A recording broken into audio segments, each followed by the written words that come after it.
Good morning, I'm Ranger Dave and welcome again to West Valley Rural. Well, what are we going to be talking about today? You know, over the years, I've seen so many people, especially city folks, move to a rural area and I'm going to raise chickens and I'm going to get some goats. And then they don't do any, homework ahead of time. And then they wind up with, they just went and got a lot of chickens or they got a lot of goats. And all of a sudden they have product, good product, and they don't know what to do with it. Well, and then they go, I'm just going to sell to my neighbors. Well, okay, you know what? Your neighbor has the same plan. He's thinking he's going to be selling to you. So it's always really important to kind of figure out how many chickens do I need for my family, or how many goats do I need for my family, and then, okay, what am I going to do with all the product? It's good product, yeah. What are you going to do with it? Okay, so for today we're going to be talking about, when you get a lot of goats, you're going to have a lot of goat meat. Or goat meat, goat milk. We already talked about the sausage. Today, one of the things we're going to be doing today is, what do you do with some of that milk? Okay, how about cream? You like cream? Yeah. Well, you can go get the store-bought stuff, or you got goat milk. Let's go get that cream. Okay. So we're going to be going through. My wife is going to be showing how we get our cream for our ice creams and for her coffee. She likes cream in her coffee. Sometimes I do too. But there's a process to that. There's called a cream separator, and there are plenty of brands out there. But the one brand that we like and we got was the Slavic Beauty, and it's a cream separator out of the country of Ukraine. So be aware of that. Thankfully, they're still available. Hopefully, they always will be, as far as for replacements or parts, but it's been running like a champ for years. I've only had to replace the O-ring once or twice. So anyhow, let's go get on that cream, because that way, you got extra milk. Let's make that cream. Yeah. Okay, so what are we doing? What are we doing here? Okay, making the sweetest cream ever. The goat milk is naturally homogenized, meaning the cream is mixed up into it. But if it sits for a little bit of the cream will get up here in the top part of the jar. So I try and pull that out just to make sure that I get all of my cream in there. But you essentially just put your milk in there and heat this to 100 degrees. 100 degrees. And then run it through a milk separator. Okay. I can't remember the brand we got of this milk separator, but it's one of the best. It's out of Ukraine. Yeah. So I'm hoping it never has any issues because the makers of it are in Ukraine. Yeah, I'll have to look up. I'll have to look up the name of that. Yeah, yeah. It is one of the best ones. Yeah. Now, one of the reasons doing this video is the first time you use that cream separator was no fun. Yeah, you had to figure out how to tighten everything, and now one of the secrets, I guess, if you warm up the bottom part that holds the gasket, and you warm up the gasket and it's all like, coming off of hot water. I just rinse it in hot water. Similarly to the canning, if all of that rubber part is warmed up, it creates a much better seal and we have much less leakage out of it. So it helps a little bit. All right. Gonna get the last jar's cream, last jar of milk. And then we're just waiting. You can see we're still doing chicken. That was the goat stock. Never-ending goat stock. We're doing our last run of the goat stock. So how much per gallon? And you're going to get how much cream? 2 gallons of milk will yield a little bit over a pint. So typically we run 2 2 pans full, and the that will yield about a quart or so. Okay, and then you would be using that for your coffee in the morning. Yes. And making some ice cream. That way. All right. All right, so we're bringing it up. Yeah, you just want to bring up the temperature slowly. So your milk in the fridge is like 40, 45 degrees. I don't know what the fridge temperature is, but it's cold. Nobody wants a hot glass of milk out of the fridge. It's a very bad thing. So you just want to start it slowly, you know, on low heat, medium heat, and then you can bring it up to high to finish. But this has been on a low to medium, and then a medium heat, and it's about 70 degrees, 75 degrees. So I have about 25 more degrees to go. So you don't want it to go over that 100. If you miss your mark of 100, you have probably about 10 degrees in there. You know, I've done it, say 108. But that 100 is, if it's too hot, you're going to lose a lot of your cream, because now it's warmed up and it's all homogenized in there.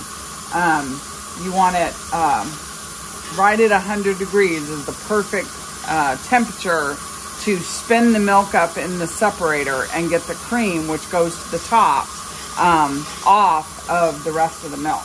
So, just wait. And you bring it up slow, because you don't want to burn the bottom of your pan. You bring the flame up too fast, and then you just burn some milk to the bottom, and then it makes for extra cleanup. If you do it slow, your pan even cleans up relatively quickly. And we're almost there. All right, we're almost ready to go. You can kind of see that plug-in, different European plug-in that they had to send for this, and America uses a different plug-in. It is built really well, but some of the parts I would caution are out of aluminum.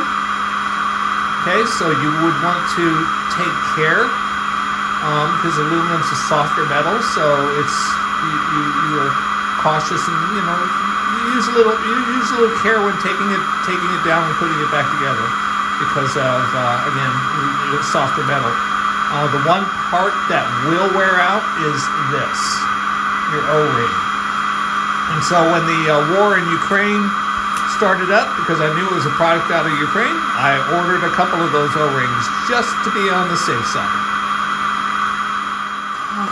Okay, here we go. It's not too long or not.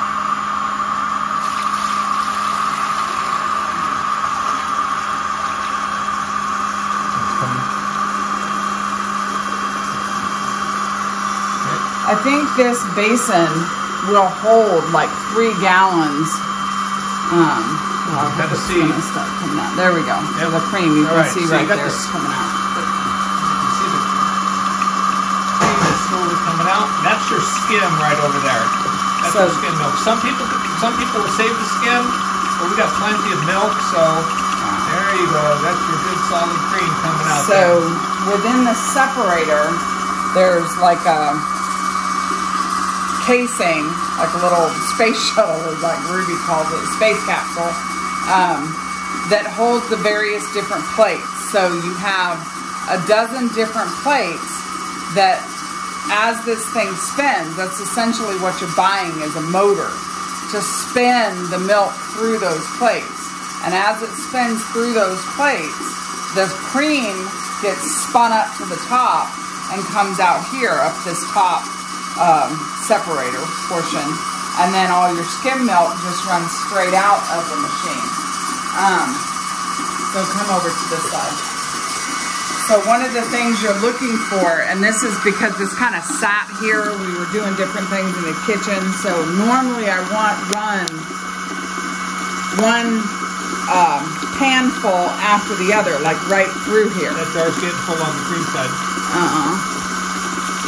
Ooh, my cream!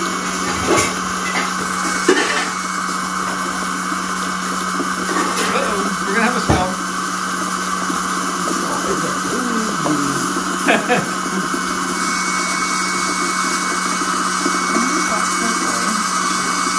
There we go. that. That's right. Doing a video of this takes us out of our norm there a little bit. A little disorganized this morning.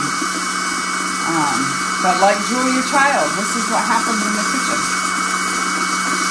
So that little hole you were saying that hole.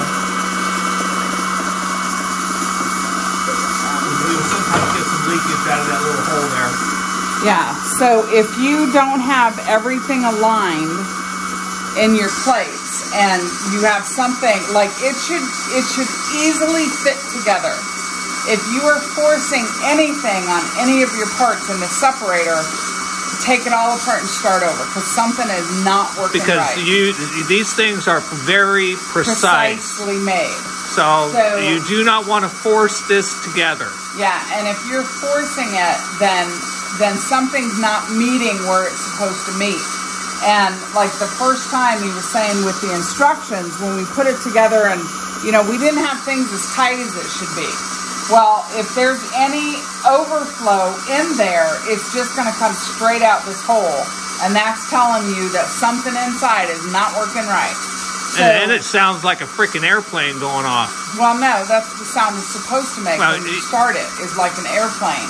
But if it doesn't sound smooth and easy like an airplane, then something else is wrong in there. Yeah.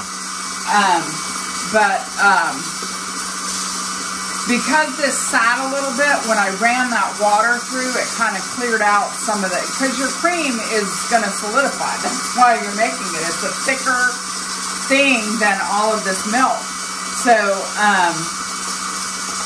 if it sits for a little bit, we had some stuff come out. So it's a little bit of a mess this morning, but this is real life. This is how it happens. So you should have a few rags, just towels. Yeah, you're always going to have some spillage.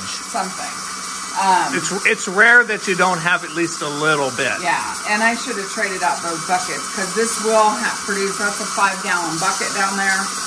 Between the 4 gallons of milk that I ran through there, that 4? It was 2. Yeah, it was 2 gallons and 2 gallons. You're gonna have a good bit of cast off because you're only getting a quart or so, quart and a half, maybe 2 quarts out of those 4 gallons of milk. So the rest of the milk, the other gallons, are in your cast off buckets. We use this for our chickens. So you take the milk, still has tons of nutrients in it. Add the layer feed, it ferments that feed. You leave it for a day or two, it ferments.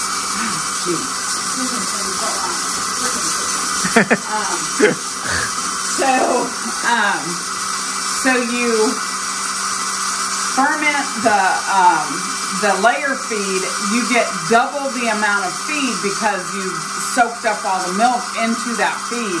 It's more nutritious for your chickens, and the chickens absolutely love it. So there's none wasted. Now a person could essentially keep the skim, but it's... Yeah, you can drink it. If you like skim milk, go ahead, go for it. My son-in-law actually will put a half gallon here and take, a half gallon full of the skim milk, add chocolate to it. It's the same as chocolate milk. So, so Mark likes that. So, but I think the chickens like it. Yeah.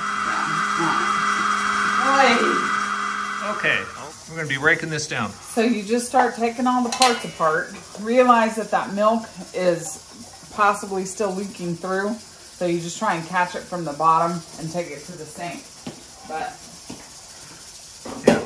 that's the big part. Because it always can be messy. You always have an extra rags. The huge part of this breaking it down is that there's always cream that's left in that top arm. So once you take those first couple of parts off, the basin and this aerator, you make sure that you scrape all of that cream because all of this is good, yummy cream.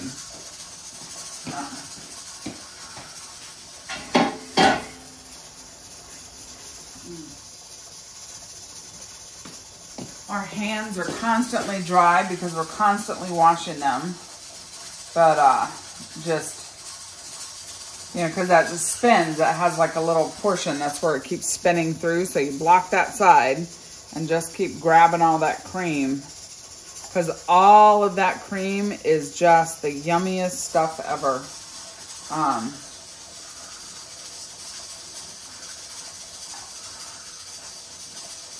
So...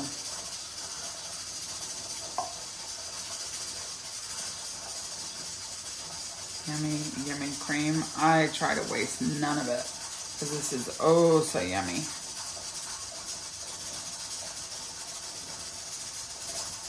And I got 2 batches of ice cream to make.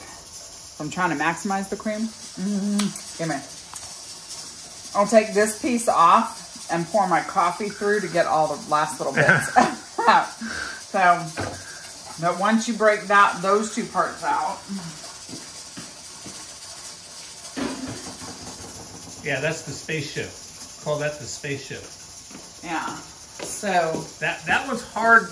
I'm usually the one that has to get that thing out. Yeah, we'll see if I can. But because it sticks. It creates like a suction, yeah, between the little base of it that spins. It's got a plastic rubber piece there that kind of holds onto this and grips it.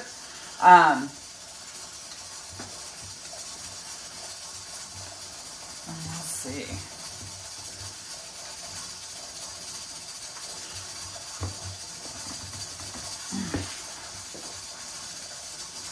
And it's spinning as you're trying to pull it off. So this little piece here is kind of what holds all of this in place. And then as this spins, all of these plates in here are what separates that. So never ever lose your key. Yeah, can't get anywhere in life without a key. Yeah.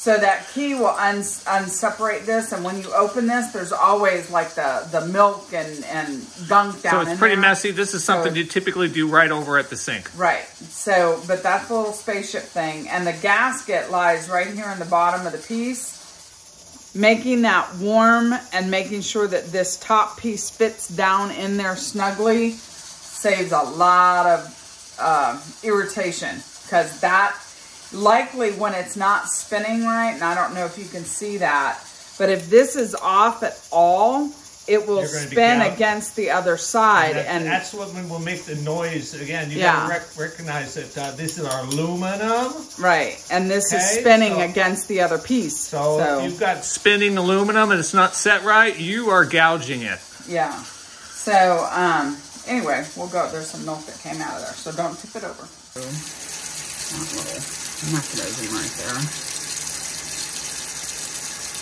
That piece comes off. Again, remember, all your parts are aluminum, or most of them are aluminum, so you got to be real careful. And these 2 pieces are very well fit together. They stick together really. This is where you need a mallet. Wood mallet, because again, remember that they are aluminum. There we go. That popped it. So then all of this is just gunked up, cast off, creamy gunk. So it doesn't taste right. Like Ruby, the first time we did this, she's like, "Oh, it's more cream." Now all of that tastes yucky. Hot water to help dissolve that out. But you want to make sure that you get in here and clean all of this. One of the worst things is opening up your container and realizing that 2 pieces got stuck together or something, and you just essentially have rancid milk down in there because it wasn't cleaned properly. Yeah. And the pieces are together. So you got to make sure you get all of that stuff out of there. See, all the plates. These are all the plates and the layers. So, every single one, like if you just pull these, they have a tendency to stick together. So you got to make sure that you're in here and that you count. You don't have 12 individually separated pieces. You don't have them all off. Because when you get to that last one, and you got to be careful when you're taking care of these, because they're very precise. Yeah. And you do not want to bend them. And see, you can see right at the very bottom, I've made the mistake of forgetting and not getting the last one and then it off. stinks. And then you've got some, yeah. So all that stuff would be there if you don't get the last one off. But that is your gasket down in there. So then once you rinse it all and you get most of all that cream off of there, then you stick them into your soapy water and clean them all. But you want to make sure that you get all of that off, just in case. Well, it's just easier to do the wash if you pre-rinse everything. Yeah, and you can just make sure that all of them are separated and all of that creamy gunk is out of there. So, otherwise, it can get stinky on up in here. Yeah. Count your plates. Always count your plates and take care of these plates. Try not to drop them or bend them, because once bent, they're not going to unbend. Yeah. They're done. I'm going to go have a cup of coffee, y'all. All right. Then all we got to do is just wash everything up and off to the ice cream. Well, I hope that was helpful, and maybe now you know how to make a little bit better educated on how to make that cream, and maybe you get yourself a cream separator and start using that goat milk to its full capacity. And this is Ranger Dave for West Valley Rural, and I've got to get on to other stuff right now. I think some people are here to pick up some goats, and that's all right. We got plenty. Okay, see you next time on West Valley Rural, and I'm Ranger Dave. See ya.